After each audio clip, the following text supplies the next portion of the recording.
سورۃ مریم کی آیت نمبر 46۔ الحمدللہ وکفی وسلام علی عبادہ الذین اصطفی، خصوصاً علی سید الرسل وخاتم الانبیاء وعلی آلہ واصحابہ الاتقیاء، اما بعد فاعوذ باللہ من الشیطان الرجیم، بسم اللہ الرحمن الرحیم۔ قال اراغب انت عن آلہتی یا ابراہیم لئن لم تنتہ لأرجمنک واہجرنی ملیا، قال سلام علیک سأستغفر لک ربی انہ کان بی حفیا،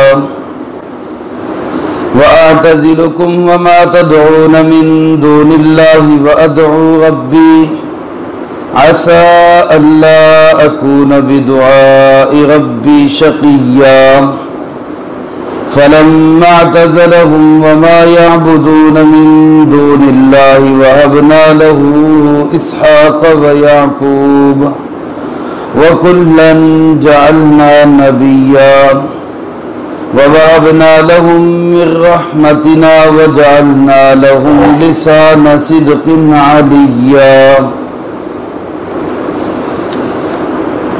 قال اراغب انت عن آلہتی یا ابراہیم، حضرت ابراہیم علیہ السلام کے والد کہنے لگا، اے ابراہیم، کیا تو میرے معبودوں سے دور بھاگنا چاہتا ہے؟ لئن لم تنتہی لأرجمنک، اگر تو باز نہ آیا تو ضرور میں تجھے سنگسار کر دوں گا، وَاہْجُرْنِی مَلِيًّا، اور مجھ سے طویل مدت تک کے لیے دور چلا جا۔ قال سلام علیک، حضرت ابراہیم علیہ السلام نے فرمایا، تجھ پہ سلام ہو، سأستغفر لک ربی، ان قریب میں اپنے پروردگار سے آپ کے لیے معافی طلب کروں گا، انہو کان بی حفیا، کوئی شک نہیں میرا پروردگار مجھ پہ بڑا ہی مہربان ہے۔ وَآتَزِلُكُمْ وَمَا تَدْعُونَ مِن دُونِ اللَّهِ، اور میں چھوڑ رہا ہوں آپ کو بھی اور جن کی آپ پوجا کرتے ہیں، جن کو پکارتے ہیں اللہ کے سوا، ان کو بھی۔ وَأَدْعُو رَبِّي، اور میں تو پکارتا ہوں صرف اپنے پروردگار کو۔ عسیٰ اللہ اکون بدعاء ربی شقیہ، اور یقین یہی ہے کہ میں کبھی بھی اپنے رب کو پکارنے کے ساتھ محروم نہیں رہا۔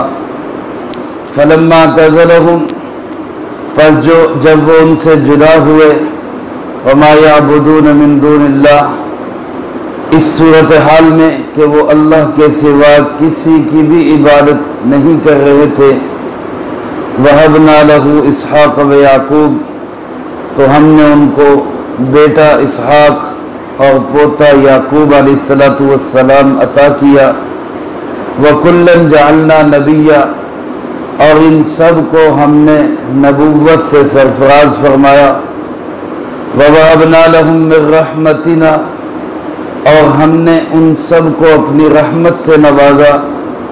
وَجَعَلْنَا لَهُمْ لِسَانَ صِدْقٍ عَلِيًّا، اور ہم نے ان کے لیے سچی شہرت اور بلندی عطا فرمائی۔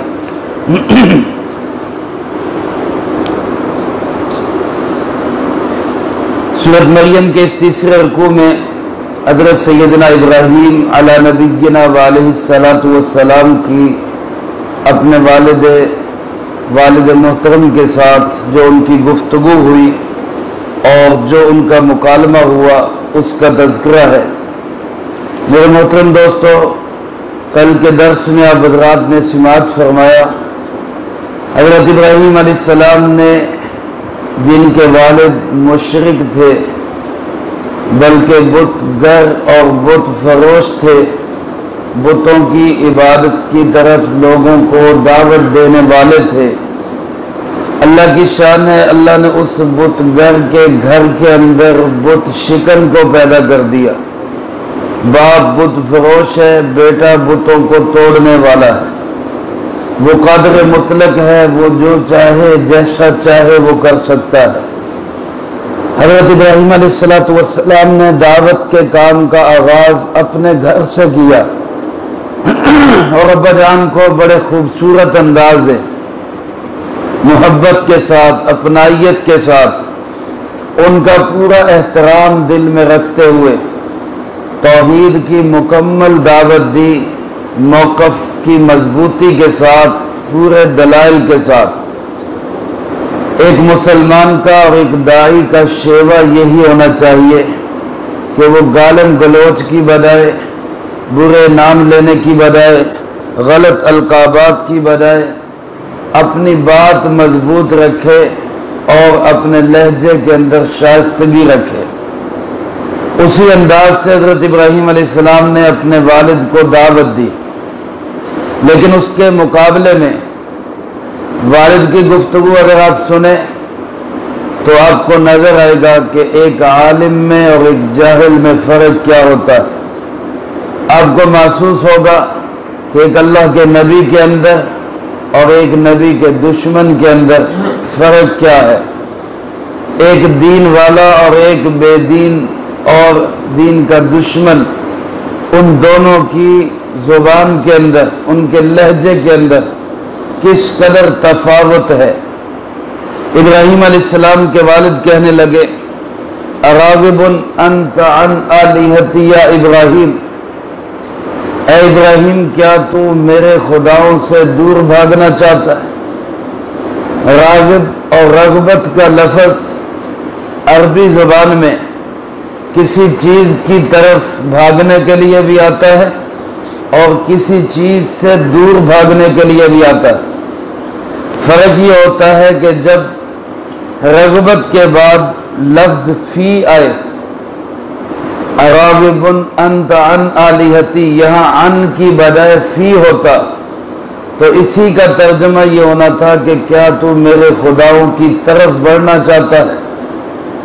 لیکن جب اسی رغبت کے لفظ کے بعد عن کا لفظ آئے، اس کا صلہ عن سے آئے، تو پھر اس کا ترجمہ ہو جاتا ہے دور بھاگنا۔ حضرت ابراہیم علیہ السلام سے کہنے لگا کہ اے ابراہیم، خطاب کا انداز دیکھے۔ حضرت ابراہیم علیہ السلام نے کیسے بلایا؟ یا ابتی، اے ابا جان۔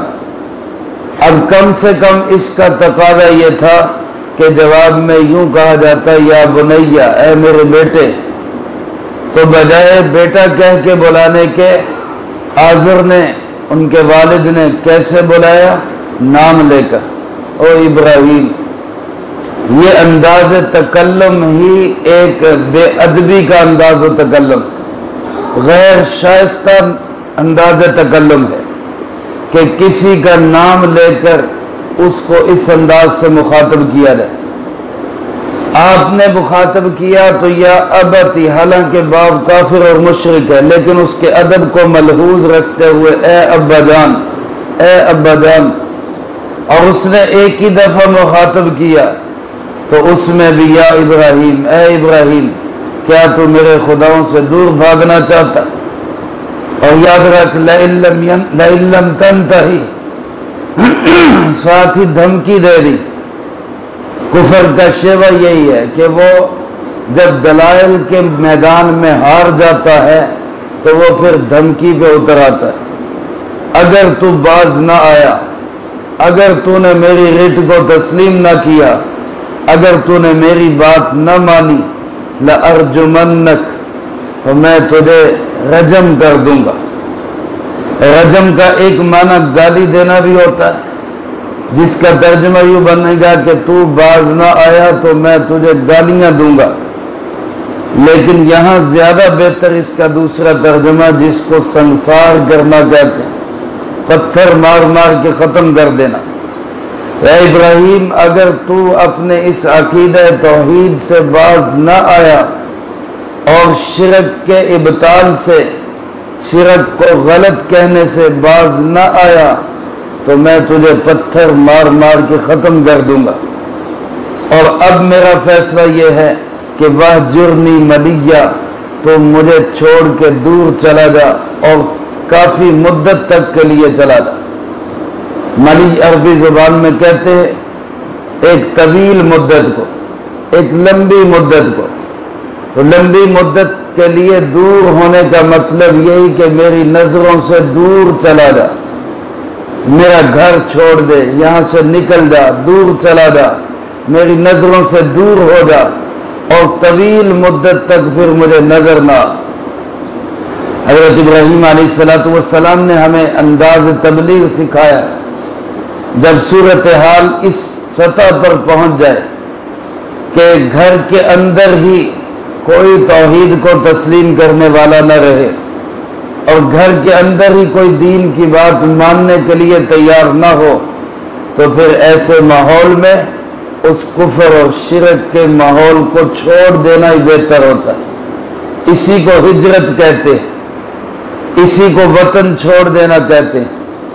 حضرت ابراہیم علیہ السلام نے اب یہ نہیں سوچا کہ میرا باپ تو نمرود کا بہت بڑا قریبی وزیر ہے، اس کا تو بہت بڑا عہدہ ہے حکومت اور سلطنت کے اندر، تو اب اگر میں اس کو چھوڑ کے گیا تو میرے عہدے بھی گئے، میرے گھر کی عیش و عشرت بھی گئی، میری ساری وراثت بھی گئی، بلکہ اپنا دین بچانے کے لیے فوراً کہا سلام علیک، ٹھیک ہے جی سلام ہو آپ پر۔ بعض علماء نے لکھا ہے کہ یہ سلام مقاطعہ ہے، کسی سے الگ ہونے کے لیے سلامتی کی بات کرنا۔ جیسا کہ قرآن کریم میں ایمان والوں کی نشانی یہ بتائی گئی کہ اذا خاطبہم الجاہلون قالوا سلاما، جب جاہل لوگ ان سے مباحثہ کرتے ہیں، تکرار کرتے ہیں، تو اہل ایمان ان سے الجھنے کی بجائے سلام کہہ کے الگ ہو جاتے، یا سلامتی کی بات کر کے خود کو ان سے الگ کر لیتے۔ تو یا تو سلام مقاطعہ مراد ہے، تو اس میں کوئی حرج نہیں۔ حضرت ابراہیم علیہ السلام نے فرمایا ٹھیک ہے جی آپ اپنا گھر بار اپنے پاس رکھیں، آپ اپنا عہدہ اپنے پاس رکھیں، میں اپنا عقیدہ اور نظریہ نہیں چھوڑ سکتا، لہذا میں آپ سے جدا ہو کے جا رہا ہوں۔ یا پھر دوسری صورت کہ سلام علیک، حضرت ابراہیم علیہ السلام نے اپنے ابا جان کو سلام کیا، جو عام سلام جس کو ہم کہتے ہیں السلام علیکم ورحمۃ اللہ، یہ سلام کر کے ان سے جدا ہوئے۔ اگر یہ سلام ہے تو اس پہ یہ سوال آئے گا کہ کیا کافر کو ابتداءً سلام کرنا یہ جائز ہے؟ ایک کافر ہے، کوئی عیسائی ہے، ہندو ہے، مسلمان اس کو خود سے سلام کرے، ایک یہ کہ وہ سلام کرے، اس کا جواب دینا، جس کا طریقہ کار یہ کہ وعلیکم کہا جائے، اور ایک یہ کہ خود سے بندہ مسلمان خود کسی کافر کو سلام کرے، تو علماء نے لکھا ہے کہ بلا ضرورت اس کی اجازت نہیں۔ اس میں اقوال مختلف ہیں، آراء علماء کی مختلف ہیں، لیکن خلاصہ عرض کر رہا ہوں کہ اگر دینی یا دنیاوی ضرورت ہو پھر تو مسلمان خود سے سلام کر سکتا ہے، اور اس کے لیے بھی بہتر یہ ہے کہ یہ الفاظ اختیار کرے جو جناب نبی پاک صلی اللہ علیہ وسلم خطوط کے شروع میں لکھتے تھے، والسلام علی من اتبع الہدی، سلامتی اس پر ہو جو ہدایت کی پیروی کرے۔ اور اگر کوئی ضرورت نہ ہو، کسی قسم کا کوئی تقاضا اس سے نہ ہو، تو پھر ابتداءً کافر کو سلام کرنا ہی نہیں چاہیے، تاکہ اس کو یہ بھی ایک تبلیغ ہی ہے، اس کو احساس ہو کہ میرے میں اور ان میں کوئی فرق ہے اور مجھے وہ فرق ختم کر کے دین فطرت پہ آنا چاہیے۔ اگر ہم ان کے ساتھ اسی طرح گھلے ملے رہیں، پیار و محبت اسی انداز سے رکھیں، تو پھر ان کو احساس نہیں ہوگا وہ سمجھیں گے کہ ہم بھی اپنی جگہ صحیح ہیں، یہ بھی اپنی جگہ صحیح ہیں، تو ان کو اپنی غلطی کا احساس اور سوچنے کی نوبت بھی نہیں آئے گی۔ تو ان کی خیر خواہی کو دل میں رکھتے ہوئے کہ یہ سوچے اور دین فطرت، دین حق کی طرف آئیں، اس کے لیے ان سے کچھ علیحدگی اختیار کی جائے تاکہ وہ لوگ دین حق پہ آنے کے لیے اپنے دل میں سوچ پیدا کریں۔ تو بہرحال حضرت ابراہیم علیہ السلام نے فوراً گھر بار چھوڑا، علاقہ چھوڑا، وطن چھوڑا، اور یہ کہتے ہوئے جدا ہو گئے کہ سأستغفر لک ربی، میں اپنے رب سے آپ کے لیے بخشش طلب کروں گا، میں معافی مانگوں گا اپنے رب سے، میں اللہ سے کہوں گا کہ وہ آپ کو معاف کر دے۔ انہ کان بی حفیہ، بے شک میرا رب میرے پہ بڑا ہی مہربان ہے، وہ میرا بہت خیال رکھتا ہے، میں اس سے ضرور یہ بات کہوں گا۔ میرے محترم دوستو، ایک کافر اور مشرک کے لیے دعائے مغفرت، اس کی کیا حیثیت ہے؟ جناب نبی پاک صلی اللہ علیہ وسلم کے چچا جناب ابو طالب، جنہوں نے ساری زندگی آپ کا خیال رکھا، آپ کی حمایت کی، آپ کی حفاظت کی، حضرت علی کرم اللہ وجہہ کے والد ہیں، لیکن اللہ کی شان میں اللہ نے ہدایت نہیں دی، اسلام قبول نہیں کیا، کلمہ نہیں پڑھا۔ آخری وقت میں بھی جناب نبی پاک صلی اللہ علیہ وسلم حاضر خدمت ہوئے اور عرض کی، چچا جان سے کہا کہ چچا جان میرے کان میں کلمہ پڑھ دو، میں رب کے حضور سفارش کر دوں گا۔ میرا چچا مسلمان ہو گیا تھا۔ ادھر ابو جہل اینڈ کمپنی وہ بھی پاس ہی تھے، تو انہوں نے طنز اور تشنیع شروع کر دیے کہ موت کے ڈر سے کہیں بھتیجے کا دین نہ قبول کر لینا، موت سے کہیں ڈر نہ جانا۔ تو آخری الفاظ یہ کہتے ہوئے گئے کہ میں اپنے باپ دادے کے دین پہ ہی جا رہا ہوں۔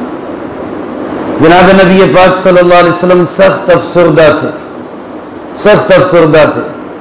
آپ نے فرمایا میں آپ کے لیے استغفار کروں گا ما لم انہا عن، جب تک کہ مجھے اس سے روک نہ دیا جائے، اللہ جب تک مجھے اس سے منع نہیں کر دے گا میں آپ کے لیے استغفار کرتا رہوں گا۔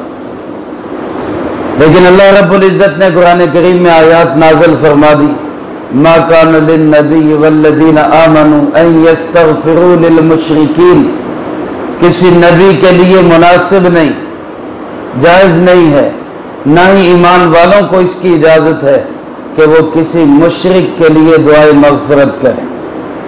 کسی نبی کے لیے بھی، کسی ایمان والے کے لیے بھی اس کی اجازت نہیں۔ تو کسی مشرک کے لیے دعائے مغفرت نہیں ہو سکتی۔ حضرت ابراہیم علیہ السلام نے اپنے ابا جان سے کہا میں آپ کے لیے استغفار کروں گا، اور پھر کیا بھی، ربنا اغفر لی ولوالدی وللمؤمنین یوم یقوم الحساب، حضرت ابراہیم علیہ السلام کی دعا کا حصہ ہے۔ تو اس کی کیا وضاحت ہے؟ تو علماء فرماتے ہیں قرآن کریم میں اللہ رب العزت نے خود ہی اس کا جواب دے دیا۔ سورہ توبہ کی آیات مبارکہ 11ویں پارے کے شروع میں جہاں اللہ پاک نے اپنے محبوب صلی اللہ علیہ وسلم کو کافر اور مشرک کے لیے دعائے مغفرت سے روکا، وہیں اس کا جواب بھی دے دیا۔ فرمایا وما کان استغفار ابراہیم لابیہ الا عن موعدۃ وعدها ایاہ، ابراہیم علیہ السلام نے جو اپنے والد کے لیے دعائے مغفرت کی یا والدین کے لیے مغفرت کی دعا کی، وہ اس لیے کہ وہ ان سے وعدہ کر چکے تھے، انہوں نے اپنا وعدہ نبھایا، اور وہ بھی تب تک نبھایا جب تک وہ زندہ رہے۔ اور زندگی کے اندر کافر کے لیے دعائے مغفرت ہو سکتی ہے۔ زندگی میں، کافر کی زندگی میں دعائے مغفرت کا مطلب کیا ہے کہ یا اللہ اس کو ہدایت دے کے مغفرت کے قابل بنا دے تاکہ اس کی بخشش ہو سکے۔ فلما تبین لہ انہ عدو للہ، جب ابراہیم علیہ السلام کو یہ پتہ چل گیا کہ وہ دشمن خدا کفر کی حالت میں دنیا سے چلا گیا، تو تبرأ من، حضرت ابراہیم علیہ السلام نے بھی باپ سے اعلان برات کر دیا، پھر انہوں نے بھی کہہ دیا کہ اب میرا باپ سے دعائے مغفرت کا کوئی تعلق نہیں، لہذا اب میں ان کے لیے کوئی دعائے مغفرت نہیں کروں۔ تو باپ کی ماں کی زندگی میں دعائے مغفرت کی وعدہ پورا کرنے کے لیے، اور جب ان کا انتقال حالت کفر میں ہو گیا تو پھر ابراہیم علیہ السلام نے ان کے لیے کوئی دعائے مغفرت نہیں کی۔ اب جب نماز کے اندر ہم پڑھتے ہیں رب اجعلنی مقیم الصلاۃ ومن ذریتی ربنا وتقبل دعا ربنا اغفر لی ولوالدی وللمؤمنین یوم یقوم الحساب، ہم بھی اپنے آبا کے لیے، اپنے والدین کے لیے دعائے مغفرت کرتے ہیں۔ تو اگر تو کوئی مسلمان اپنے مسلمان والدین کے لیے دعائے مغفرت کرتا ہے تو پھر تو کوئی اشکال نہیں، لیکن اگر کسی مسلمان کے والدین خدا نخواستہ حالت کفر میں دنیا سے گئے ہیں تو وہ بھی ظاہر ہے نماز پڑھے گا، اور نماز میں اگر یہی دعا پڑھتا ہے تو کیا وہ اپنے والدین کے لیے دعائے مغفرت نہیں کر رہا؟ تو علماء فرماتے ہیں کہ اگر کوئی ایسا مسلمان جس کے والدین حالت کفر میں دنیا سے گئے ہیں وہ ان کے لیے دعا پڑھتا ہے تو یہ دعا ان کے لیے نہیں ہوگی، بلکہ یہ دعا پھر آدم علیہ السلام اور حوا علیہ السلام تک اس کی نسل میں جتنے مسلمان والدین گزرے ہوں گے یہ دعائے مغفرت ان کے لیے ہوگی، ان سگے والدین کے لیے نہیں ہوگی، کیونکہ کافر اور مشرک کے لیے دعائے مغفرت کی اجازت نہیں۔ تو حضرت ابراہیم علیہ السلام نے کہا میں اپنے رب سے آپ کے لیے مغفرت طلب کروں گا، میرا رب میرے پر بڑا ہی مہربان ہے، اور پھر جدا ہوئے۔ اللہ پاک فرماتے اس طرح جدا ہوئے کہ وما تدعون من دون اللہ، وہ اللہ کے سوا کسی کو پکارنے والے نہیں تھے، ادعو ربی صرف پکار رہے تھے اللہ رب العزت، یہ کہتے ہوئے جدا ہوئے کہ ابا جان میں آپ کو صرف اس لیے چھوڑ کے جا رہا ہوں کہ میں توحید پہ قائم ہوں، میں شرک نہیں کر سکتا، میرا جرم یہی ہے کہ میں ایک اللہ کے سوا کسی کو پکار نہیں سکتا، لہذا میں چھوڑ کے جا رہا ہوں، اور مجھے یقین ہے کہ میرا رب میری دعا کو ضرور قبول کرے گا، وہ مجھے محروم نہیں رکھے گا۔ میں نے جب بھی رب سے دعا کی ہے، رب کو پکارا ہے، میں کبھی بھی نامراد اور کبھی بھی میں ناکام نہیں ہوا، میری مرادیں ضرور پوری ہوئی۔ اب جب توحید کا متوالا، توحید کا دیوانہ اللہ کے لیے سب کچھ چھوڑ کے جا رہا ہے، اللہ کے لیے اس نے سب کچھ کو ٹھکرا دیا، تو کیا کہتے ہیں کہ توحید تو یہ ہے کہ خدا حشر میں کہہ دے یہ بندہ دو عالم سے خفا میرے لیے ہے۔ حضرت ابراہیم علیہ السلام سب سے خفا کس کے لیے؟ اللہ کے لیے۔ اب اکیلے ہیں، ایک بیوی ساتھ ہے، بس ایک بھتیجا لوط علیہ السلام ساتھ ہے، چھوڑ کے چلے گئے، عراق کے علاقے سے نکلے، سفر کرتے ہوئے فلسطین کے علاقے میں پہنچ گئے، تو وہاں پہ تنہائی، صرف 3 لوگ گھر میں اکیلے۔ اب اس تنہائی کو اللہ نے کہا ابراہیم تو نے میرے لیے سب کچھ چھوڑا تو میں بھی پھر تجھے سب کچھ عطا کروں گا۔ اللہ نے پھر بیٹے دیے، وَوَهَبْنَا لَهُ إِسْحَاقَ وَيَعْقُوبَ، اللہ نے بیٹا بھی دیا، بیٹے کے ساتھ پوتے کی بشارت بھی دے دی، نسل بڑھ گئی، اور نسل بھی کیسی؟ انتہائی مبارک نسل جو ساری نبیوں پہ مشتمل، ابراہیم بھی نبی، اسحاق بھی نبی، یعقوب بھی نبی، یوسف بھی نبی، آگے پھر یعقوب علیہ السلام کی نسل میں حضرت عیسیٰ علیہ السلام تک ہزاروں انبیاء علیہ السلام، اور پھر انہی کی اولاد میں حضرت اسماعیل علیہ السلام کی نسل میں آخری نبی اور سب سے اکمل اور اشرف نبی جناب محمد کریم صلی اللہ علیہ وسلم۔ جب انسان اللہ کے لیے قربانی کرتا ہے تو پھر اللہ بڑا ہی نوازتا ہے، بڑا ہی قدردان۔ جب اللہ کے لیے اتنا بڑا فیصلہ کیا تو اللہ فرماتے ہیں ہم نے بھی تنہا نہیں چھوڑا، نیک ترین اولاد انبیاء جیسی سعادت مند اولاد ان کو عطا کی، وَكُلًّا جَعَلْنَا نَبِيًّا، اور ان سب کو ہم نے نبوت سے سرفراز کیا اور نبوت بھی عطا کی، اپنی رحمت خاص، وَوَهَبْنَا لَهُم مِّن رَحْمَتِنَا، خاص رحمت ہم نے عطا کی، اور پھر دنیاوی عزت اور شہرت بھی دی کہ وَجَعَلْنَا لَهُمْ لِسَانَ صِدْقٍ عَلِيًّا، دنیا میں ان کے لیے سچی زبان اور بلند ترین شہرت اللہ نے دنیا میں عطا کی۔